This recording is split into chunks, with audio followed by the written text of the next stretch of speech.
Well, if you've just joined us, we'll just recap. So just over an hour ago, an hour and a half ago, there was an assassination attempt on former president and presidential candidate Donald Trump at a Donald Trump rally in Pennsylvania. It was Saturday afternoon, American time. I was standing there and all of a sudden it sounds like firecrackers going off.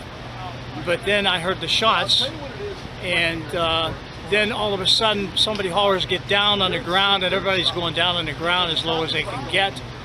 Then the Secret Service comes running up through and says, "Everybody out, get out of here now." And they ushered us out of the area. Everybody stood together and everybody screamed out the Father's Prayer and everybody prayed together. That was amazing. That was something that was beautiful. That was really cool. Everyone together in the stands praying. Horrifying. I mean, the shot, I mean, and then the stuff was coming off the side. For people to do that, I don't know. It's just, it's stunning. It's absolutely stunning. It's just going to drive people to even be more for him. I mean, especially when that picture comes out. I'm very upset. I can't say for sure who's behind this, but I'll tell you what. It's only going to cause more division in this country because of the people that support President Trump.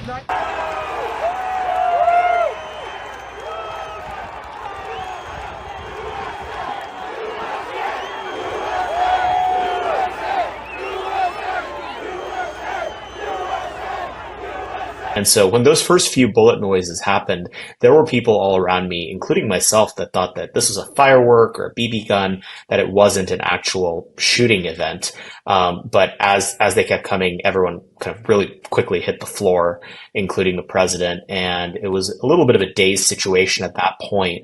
As we kind of peeked our heads back up, Secret Service had formed that kind of shell around him.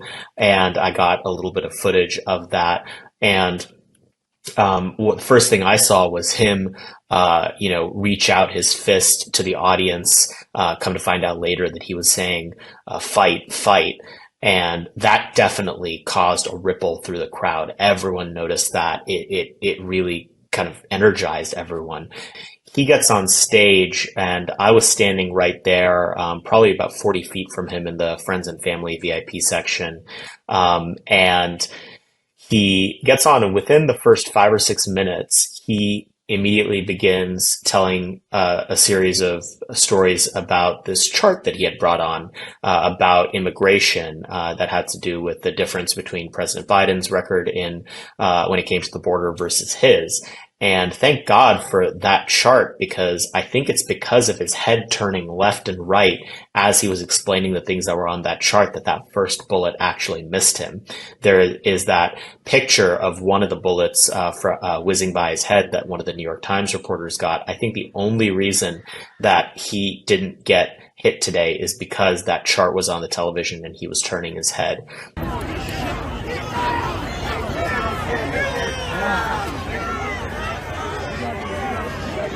The president was maybe at 2 o'clock to my right. I turned to my left at 10 o'clock, about 40 feet away. In the bleachers, it was really clear that something was going on. Come to find out later that was one of the other victims. There was a lot of blood. There were several people who seemed to have blood on their shirts. I guess they were trying to take care of that person.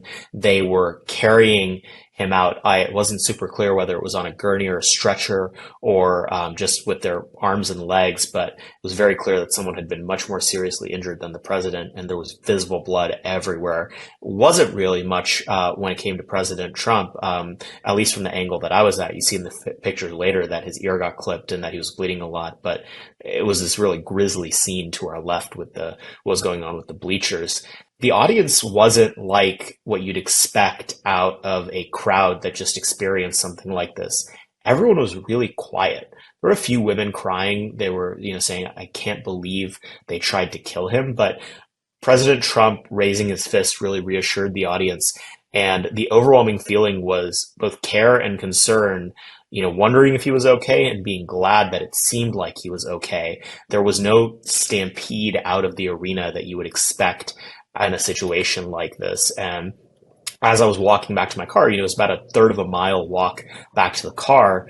most people weren't hysterical. They weren't, freaking out. They were just having these quiet, muttering conversations, hoping that the president was okay. It was a really striking vignette into the kinds of people who come to these rallies and why they come to them. They really love the president. They really support him. And in that moment, above and beyond his their own personal safety, they were worried about his. Yeah, so everyone had to go through metal detectors. There was a long line of Secret Service. I got through one of these expedited lines, and so it was a little bit shorter, but everyone had to walk through metal detectors. Everyone had to take out their phone and their keys and their badges, and, there was stuff being taken away. There was, stuff that wasn't allowed in. And so it seemed as airtight as security can look at something like this. The real crazy thought is, President Trump missed that bullet by an angel's breath. He might have been on stage with his vice president as well. Not only could the leader of the Republican Party have been killed tonight, but also his anointed successor. And so it's just a real lesson in how abrupt history can be. And we missed a historical pivot moment tonight in the future of the country on many levels because the president is going to make it okay out of this. I do think that this should be a wake-up call to congressional Democrats and Democrats around the country, saying like, hey, words have consequences. If you keep saying that this guy is the second coming of Hitler, some wacko out there in a country of 300 million people is going to take you seriously and say, I can be the person who stopped Hitler in his tracks. And so it's a clarifying moment on that front.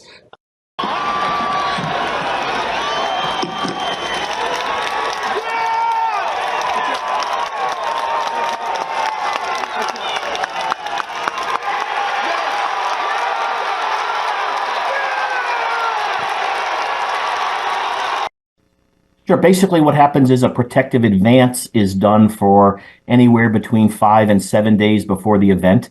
The detail will work with the local Secret Service office in that area to help liaise with state, local, and federal partners in that area to help us, the Secret Service, develop a very robust protective element within that venue.